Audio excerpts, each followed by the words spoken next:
Hello, my name is Joseph Liu, and I will be covering the disputes and conflicts of Module 1 between International Soccer Club FC Barcelona and Spain's top professional football division, La Liga. The conflict between FC Barcelona and La Liga recently stemmed from the Catalonia movement to gain independence from Spain.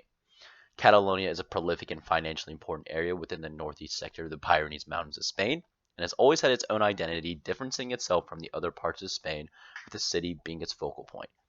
FC Barcelona was founded by Joan Camper in 1899, and as the club began to grow, it became to symbolize Catalonia's values, identity, and culture. For many citizens in the area, being a part of the club has a lot to do with more than just the game of football, but as well as just being part of the Catalonian culture. However, during the Spanish Civil War and under the leadership of dictator Francisco Franco, the nationalism of Catalonia was seen as a threat to the rule of Franco in all aspects of the region's nationalism, such as its language, flag, and other characteristics of nationalism were expelled throughout Spain. Due to this, the Catalonian flag being banned, Barcelona was forced to change its flag and was prohibited from using non-Spanish names. These rules were used to force the club to change its logo and other aspects that showed any essence or favoritism towards the Catalonian culture. Following the end of Franco's rule, Catalonia was actually approved for autonomy from Spain. However, it is crucial to understand that this is not the same as independence. The statute declared in 1979 has defended their autonomy until 2006 when it was rewritten and the authority of the Catalonian government was actually expanded. However, these rights were challenged in 2010 when the Constitutional Court of Spain believed that specific parts of the statute were illegal and unconstitutional and decided to restrict and reduce Catalonia's authority. Due to this, feelings of resistance and independence have materialized in symbolic independence polls and demonstrations where citizens of Catalonia voiced their representatives to catalyze an independence procedure. Carlos Puigdemont, the president at the time, responded extremely and hosted an election and adopted a declaration of sovereignty from the Spanish, which set the basis for an independence referendum only a year later.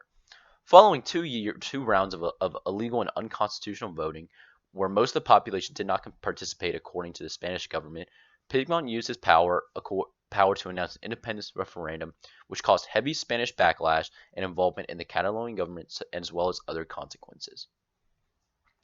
Now to provide some background on La Liga and Barcelona. La Liga is the highest level of male professional football, which is ran by the Spanish government. The league is composed of 20 teams and is based off a point system where each team plays each other twice, and a win is 3 points, a draw is 1, and a loss is 0.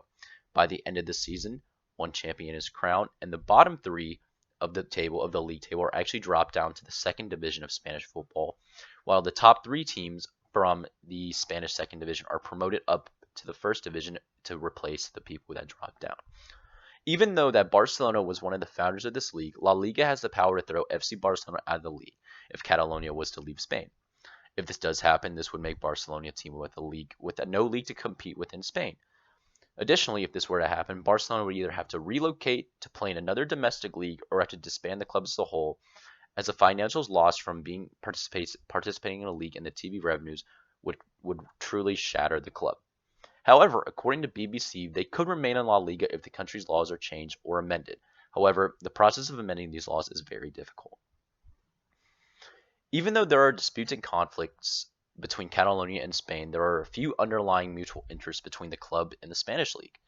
FC Barcelona currently relies on La Liga as an avenue to compete in domestic competitions within the Spanish borders, and if they decide to leave due to their independence goals and values, this would leave Barcelona without a league to compete in. Additionally, according to The Guardian, if they were to leave La Liga, then Lionel Messi, potentially the greatest player in their history and potentially the greatest player to ever touch the game, could leave for free, and the ramifications of such a historic figure such as Messi leaving the club could truly shatter the club to its core. Then, however, the first division of Spanish football has the awareness to keep FC Barcelona within the league, as they are one of the world's largest clubs and actually participate in one of the world's largest fixtures on the planet, El Clasico. This historical rivalry has become a symbol for both the Catalan and Spanish struggle, as well as one of the most watched games in the world. If the league were to lose Barca, the league would see both viewership and TV revenues take a big hit.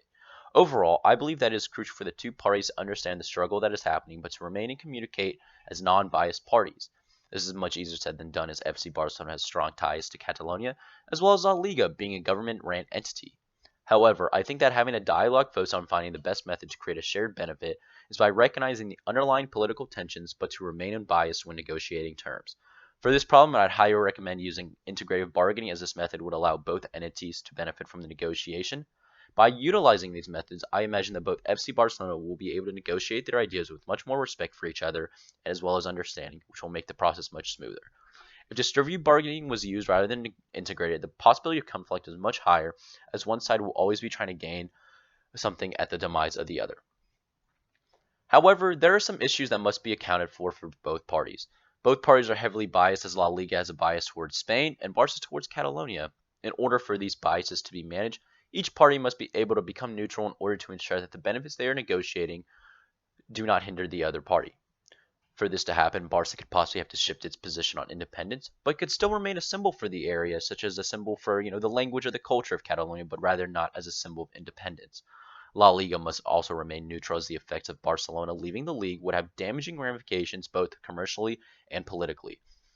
Overall, both sides need to work together in order to, become as successful as possible. The commercial power of Barca and the structure of La Liga allow each other to benefit and allow people all over the world not only to view El Clasico, but one of the most popular leagues in the world. Thank you.